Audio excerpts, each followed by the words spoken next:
అధికార పార్టీ ఉంటే చాలు, మా యొక్క అధికారులు కూడా చదువుకున్నటువంటి వ్యక్తులు, దీర్ఘకాలికంగా ప్రజాస్వామ్య విలువలు కాపాడుతున్న వ్యక్తులు కూడా దిగజారిపోయి అధికార పార్టీ నాయకులకు తొత్తులుగా మారి కలెక్టర్, ఎస్పీ లాంటి వాళ్ళు కూడా దిగజారి వ్యవహరించడం ఎప్పుడు కూడా చూడలేదు. పూర్తి స్థాయి రాజకీయాలలో గత 22 సంవత్సరాల నుంచి నేను ఉన్నాను.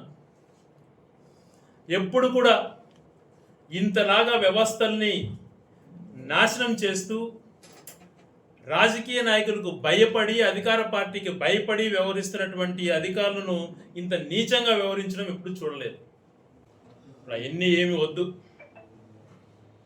పైనుంచి రాజకీయ నాయకుడు ఆదేశాలు ఇవ్వటం, తొత్తులుగా మారడం, ప్రజాస్వామ్యాన్ని విలువలను లేకుండా చేయటం, శాశ్వతంగా మీకు ప్రజల సొమ్ముతో డబ్బులు తీసుకుంటూ ప్రజల విలువలను కాపాడకుండా దిగజారిపోతున్నటువంటి మీరు ఒక్కసారి ఆలోచన చేసుకోండి. ఎందుకు ఇలా జరుగుతోంది అనేది ఒకటి ఆలోచన చేసుకోండి. దీనికి మేము రేపు పొద్దున ఎప్పుడన్నా సమాజంలో తలదించుకోవాల్సిన పరిస్థితి వస్తుంది. ఆ పరిస్థితి మాకు రాకుండా, పేరుగా వ్యక్తిగా మీరు కాకుండా మీకున్నటువంటి అధికార విలువను కలెక్టరు, ఎస్పీ, సిఐ, డిఎస్పి, మిగతా వాళ్ళందరూ కూడా ఎంఆర్ఓలు దానికి ఉన్నటువంటి విలువను దిగజార్చకండి. ఆయన మాజీ మున్సిపల్ వైస్ చైర్మన్ పైన దారుణాతి దారుణంగా దాడి చేసి,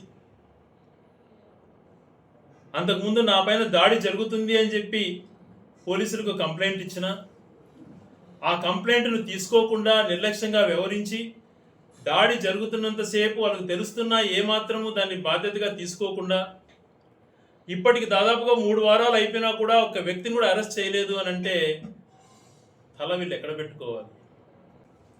లేకపోతే పోస్టింగుల కోసం రాజీ మార్గాన్ని ఎంచుకున్నారో ఒకసారి మీరు ఆలోచన చేసుకోండి.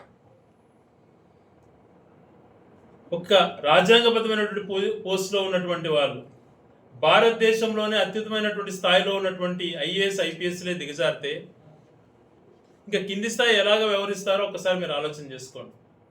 మేము కూడా రిటాలియేషన్ పద్ధతిలో కక్షపూరితంగా లా అండ్ ఆర్డర్ పరిస్థితి సృష్టించాలన్నటువంటి ఆలోచన మాకు ఉన్నదంటే ఈరోజు మీ పరిస్థితి ఏంది?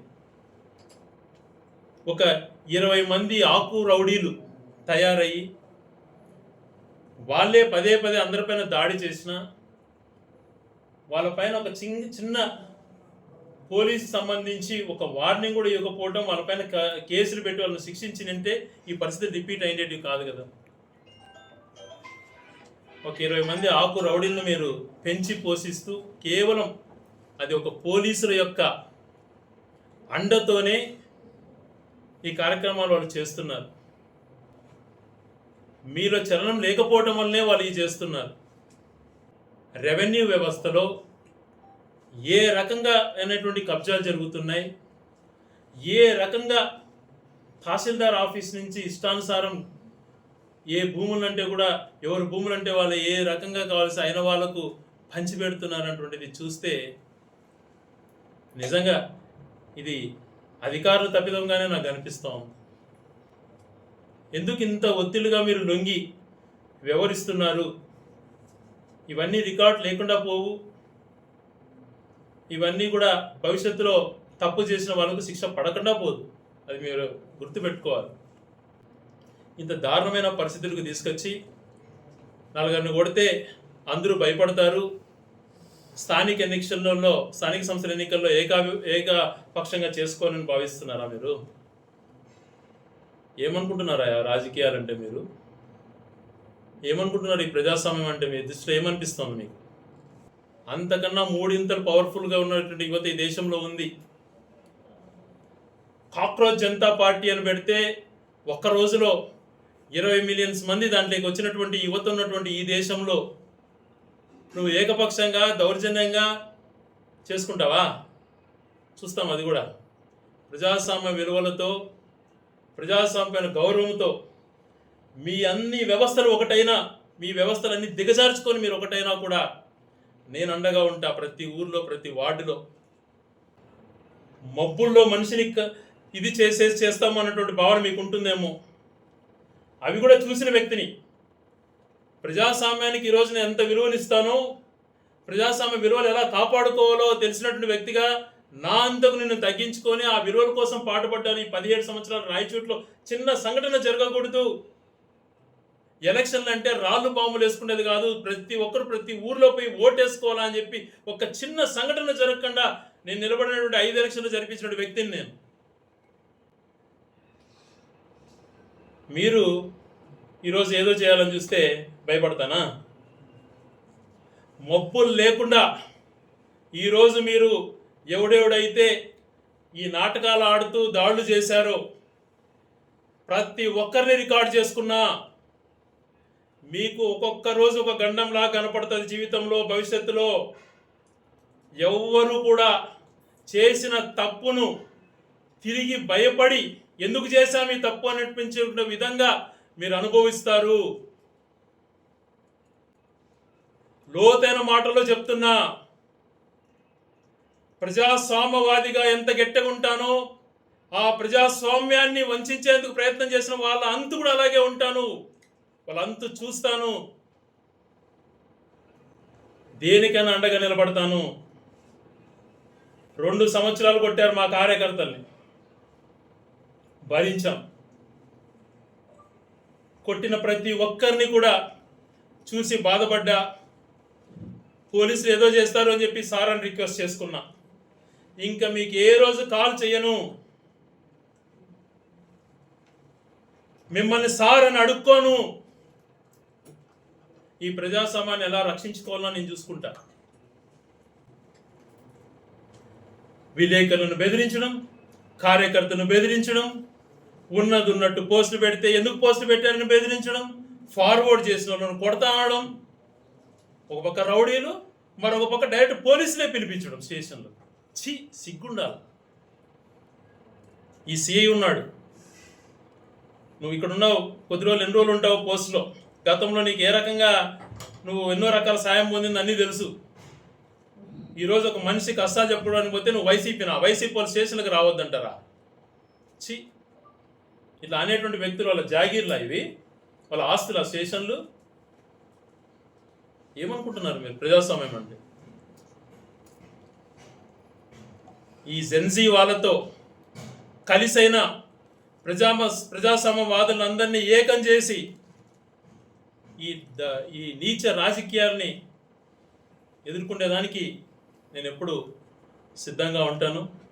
దాదాపుగా ఈరోజు ప్రజలు నడ్డి విరిచే విధంగా 5 రూపాయల నుంచి 6 రూపాయల వరకు ఇప్పటికే పెంచారు. ఇంకొక 10 రోజులలో మళ్ళీ ఒక 5 రూపాయలు పెంచేటువంటి ప్రయత్నాలు జరుగుతున్నాయి. దానికి ఒక డ్రామా. వాళ్ళ వెహికల్ అంటే ఒక వెహికల్ కాన్వాయ్లో ఒక వెహికల్ తీసేసి మేము తగ్గించుకుంటున్నాం, ప్రజలపైన భారం వేస్తాం. అలాగే ఈ రాష్ట్రంలో రైతుల పరిస్థితి, పంటలు ఇంతవరకు వాళ్ళకి ఏ ఒక్క నష్టపరిహారం ఇవ్వలేదు, కరువు పరిహారం రాలేదు, ఏ ఇన్పుట్ సబ్సిడీ రాలేదు, 1 రూపాయి రాలేదు. ఏ పంటకు గిట్టుబాటు ధర కలిగించకుండా రాష్ట్రంలో రైతును అధోగతి పాలు చేస్తున్నారు. ఈ వార్డ్స్ బైఫర్కేషన్ అనేది కూడా వాళ్ళు ఇష్టానుసారం చేశారు. ఒక పక్కన జనగణన జరిగేటప్పుడు ఈ బార్డర్స్ ఏవి కూడా మార్చకూడదు అన్నటువంటిది రూల్ అన్నటువంటిది ఉన్నా కూడా వాళ్ళకు అనుకూలంగా పాపులేషన్ అన్నటువంటిది లెక్కలేక తీసుకోకుండా వాళ్ళకి ఏదైతే అనుకూలంగా ఉంటుందో, ఏ రకంగా అయితే చేసుకోవాలో అన్నటువంటి దానిపైన వాటి ఇష్టానుసారం చేసి బైఫర్కేట్ చేసుకుంటున్నారు. ఇది ఎంత తప్పో ఒకసారి మీరు ఆలోచన చేసుకోండి. ఏదైనా జనాభా పాపులేషన్ ప్రకారం ఉండాలి, కానీ పాపులేషన్ ప్రకారం లేకుండా చేసుకుంటూ పోవడం చాలా దుర్మార్గం. అలాగే డెవలప్మెంట్స్ సంబంధించినటువంటిది కూడా ఈరోజు గతంలో జగన్మోహన్ రెడ్డి గారు స్కూల్స్ని అద్భుతంగా తీర్చిదిద్దాడు. ప్రతి ఒక్క వ్యక్తి ఈరోజు నేను విదేశాల్లో అనేక దేశాల్లో తిరిగినప్పుడు కూడా విద్యా వ్యవస్థ పైన ఆ దేశాలన్నీ పాటిస్తున్న విధానాన్ని ఈ దేశంలో తీసుకురావాలి, ఆన్ పార్ విత్ మిగిలిన కంట్రీస్లో ఇక్కడ తెలుగు మీడియం చదివేటువంటి వాళ్ళకు కూడా ఇంగ్లీష్ బాగా నేర్పించాలి, వాళ్ళు టోఫల్ రాయాలి, వాళ్ళకి ఐబీ సిలబస్ ఉండాలి, వాళ్ళ స్కూల్లో డిజిటల్ క్లాస్ ఉండాలి అని ఆలోచన చేస్తే 90% కంప్లీట్ చేస్తే 10% పెండింగ్ వర్కులు చేయకుండా మీరు చందాలు ఏంటి మేము చేస్తామన్నటువంటిది. చందాలు ఇస్తే ఎంతవరకు చేస్తావు? నువ్వు 22 సంవత్సరాలు దాదాపుగా రాష్ట్రానికి సీఎంగా ఉన్నావు, 17 సంవత్సరాల పైగా 10 సంవత్సరాల పైగా ప్రతిపక్ష నాయకుడిగా ఉన్నావు. ఏ రోజన్నా స్కూల్స్ బాగా చేయాలంటే ఆలోచన కలిగిందా? ఆ డెస్కులు, ఫర్నిచర్, స్కూల్స్లో పెయింటింగ్స్, రన్నింగ్ టాయిలెట్స్ అన్నీ చేస్తే కొంత పర్సంటేజ్ పెండింగ్ ఉంది, అవి చేయవయ్యా అంటే మీరు చందాలు ఇస్తే చేస్తానంటాడు. ఆ P4 అంటాడు, P6 అంటాడు, మీరు ఇస్తే నేను చేస్తానంటాడు. ప్రభుత్వ పరంగా చూస్తే వడ్డీ ఈరోజు అప్పులు చూస్తే గత ప్రభుత్వం 5 సంవత్సరాలు చేసిన అప్పులు 2 సంవత్సరాల్లోనే చేశారు. అప్పులేమో పెరిగిపోతున్నాయి, ప్రజలకు ఏ మేలు జరగట్లేదు, ఏ అభివృద్ధి కనపడడం లేదు. 60 కోట్లతో నేను రింగ్ రోడ్ వేస్తే 20,000 కోట్లుగా వ్యాపారం చేసుకున్నారు వ్యాపారస్తులు. జిల్లా పెరిగిన తర్వాత ప్రతి ఒక్కరి భూమి, ప్రతి ఒక్కరి ఇల్లు డబల్ ద ప్రైస్ అయింది రాయచోట్లో. మీ ఆస్తులు నేను పెంచేదానికి నీ కృషి చేయలేదా? ఈరోజు ఎంత బాధాకరంగా ఉంటుందంటే, జిల్లా కలెక్టరేట్ కార్యాలయం రాయచూటి అని చూసినప్పుడు మనసు ఉప్పొంగేది. బోర్డు పెరికేసి రెవెన్యూ కార్యాలయం రాయచూటి అని పెట్టినటువంటి బోర్డు గురించి ప్రశ్నించలేకపోతున్నారు అని అంటే ఆ రెవెన్యూ డివిజన్ కూడా నేను తీసుకొచ్చింది. డిఎస్పీ కూడా పులివెందులకు పోయే పరిస్థితి నుంచి రాయచూటి డిఎస్పీ కార్యాలయం నేను తెచ్చింది. అది కూడా తీసేసిందిరేమో, వీళ్ళు లేక అది ఒకటి పెట్టారు రెవెన్యూ కార్యాలయం అని. జిల్లా కార్యాలయం ఉన్నటువంటి దాన్ని పీకేసేసి రెవెన్యూ కార్యాలయం బోర్డు పెట్టినప్పుడు సిగ్గుపడకుండా మళ్ళీ ఇంకొక బస్ స్టాండ్ వస్తుంది, ఆడ ఈవీ స్టేషన్ పెడతామండి. ప్రతి పెట్రోల్ బంకులో పెడతారు ఈవీ స్టేషన్. దాంట్లోతో అభివృద్ధి చెందేది. ఈరోజు మంచి కార్యక్రమాలు చేసినప్పుడు మంచిగానే చెప్తాం. ఈరోజు మంచి చేయాలని చెప్పి రాయచోటి భవిష్యత్తు బాగుండాలని చెప్పి నేను ఆలోచన చేశాను. ఈరోజు యోగి వేమన యూనివర్సిటీకి నేను 100 ఎకరాలు కేటాయించబడ్డా, అది గవర్నమెంట్కి అలాట్ అయ్యింది.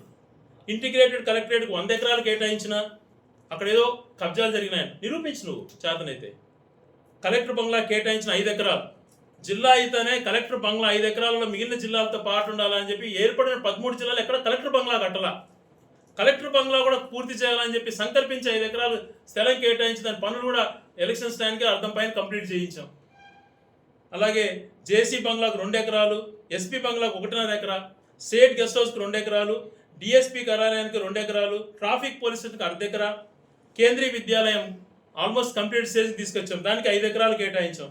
నగరవనంకి 80 ఎకరాలు, క్రికెట్ స్టేడియంకి 29 ఎకరాలు, శిల్పారామంకు 12 ఎకరాలు, జిల్లా పరిషత్ కార్యాలయానికి 10 ఎకరాలు, సిరికల్చర్ కార్యాలయంలో నిరుపయోగంగా ఉన్నటువంటి స్థలాన్ని ప్రభుత్వ మహిళా డిగ్రీ కళాశాలగా దాన్ని కేటాయించి అక్కడ క్లాసెస్ రన్ చేసిన విధానంలో కానీ, టీటీడీ కళ్యాణ మంటపానికి 1.5 ఎకరా కానీ, షాదీఖానాకు 1.5 ఎకరా కానీ, ఆర్టీసీ బస్ స్టాండ్ విస్తీర్ణకు 33 ఎకరాల రెవెన్యూ స్థలం ఆర్టీసీ బస్ స్టాండ్కి అటాచ్ చేసే విషయంలో కానీ, సిప్యాల దగ్గర ఏపీఐసిసికి సంబంధించి 500 ఎకరాలు కేటాయించినటువంటి భూముల దగ్గర నుంచి ఇవన్నీ కూడా ప్రజలకు ఆస్తులు క్రియేట్ కావాలన్నటువంటిది.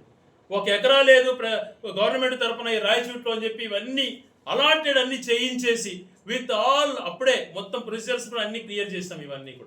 ఇవన్నీ కాకుండా నారాయణ రెడ్డి గారి పల్లెలో 6,000 మందికి పట్టాలు ఇచ్చే విషయంలో అయితేనేమి, చనుముకపల్లెలో 2,000 మందికి పైగా ఉండేసి ఈరోజు ఆ టిట్కో భవనాలు కట్టారు, అవి కూడా నేను అప్పుడు అక్వైర్ చేయించింది.